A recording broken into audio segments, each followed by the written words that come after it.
Адамдарға кешіріммен қараған сайын адам баласы пенде, қателеседі, адасады, ашуланады, ренжітеді, кейде өзі де соны аңғармайды. Бірақ сол қателіктің арғы жағында тұнып тұрған бір үлкен мүмкіндік бар. Ол кешірім. Адамдарға кешіріммен қараған сайын деген ойдың астарында терең адамгершілік, кеңдік пен рухани биіктік жатыр.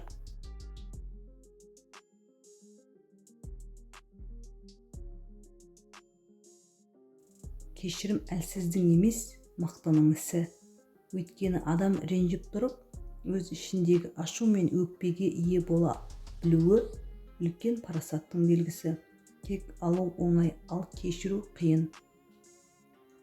Алайда кешіре білген адамның жүрегі тыныш, өмірі жеңіл болады.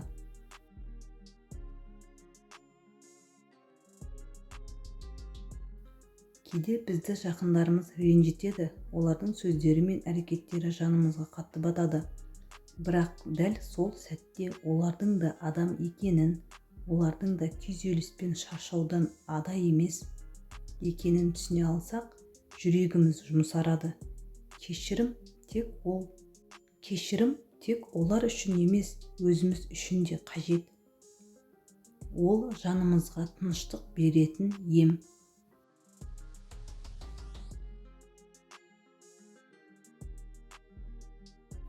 Кешіріммен қарау әлдекімді ақтау емес, тек оны түсінуге тырысу. Бұл өзіміздің ішкі әлеміміздің тазалығы. Егер біз әр адамның өмір жолында түрлі жағдай болатынын ескеріп, олардың іс-әрекетін шынайы түсінуге тырыссақ, ренішке орын азаяр еді.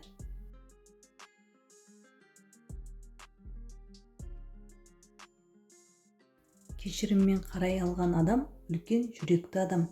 Ондай жан айналасына мейірім мен жылу таратады. Себебі өзі кешіріп үйренген адам өзгеге де кешірім үйрете алады.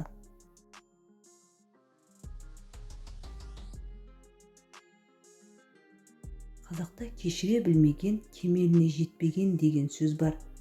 Бұл кешірімнің адамдық кемелдікке апарар жол екенін дәлелдейтін даналық.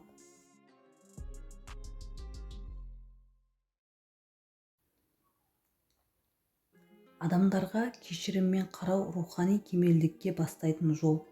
Әр күнімізді өкпе мен ашудан емес, түсіністік пен мейірімнен бастай алсақ, бұл өмір әлде қайда жарқын болар еді. Ендеше ренжігенде де, ренжіткенде де бір сәт ойланып, кешіріммен қарауға тырысайық.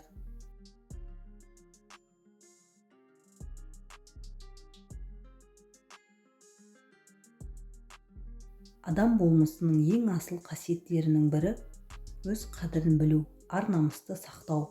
Өмірде адамға бәрінен бұрын керегі өзін өзі сыйлата білу, қажет кезде жоқ деп айту, шындықты бетке тура айту және өз принципінен бас тартпау. Бұл адам өзін басындырмауының басты белгілері.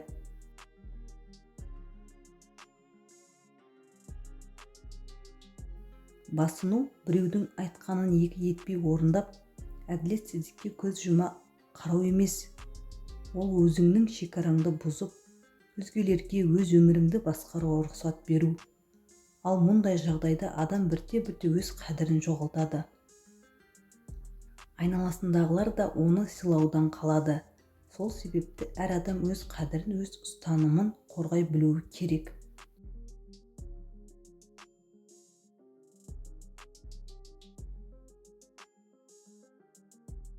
Адам өзін басындырмау үшін алдымен өзін бағалап, өзін құрметтей білуі қажет. Егер адам ішкі дүниесін таптап, өз құндылықтарына қарсы келсе, ол басқаның азағына оңай айналады. Әсіресе қоғамда біреудің алдында жалтақтап, әркімге жалбарынып өмір сүру адамның өз болмысын жоғалтуына әкеледі.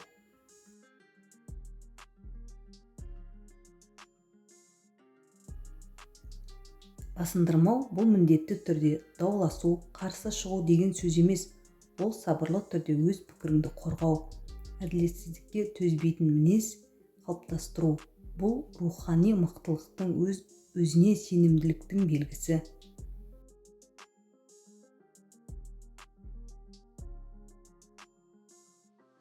Адамдарды басындырмау бұл көкіректік емес.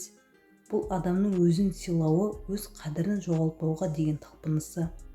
Өз қадірін білетін адам ғана өзгенің де қадірін түсінеді. Ендеше өмірде әрдайым өз орнымызды біліп, намыс пен ар-ұжданды ту етіп жүрейік.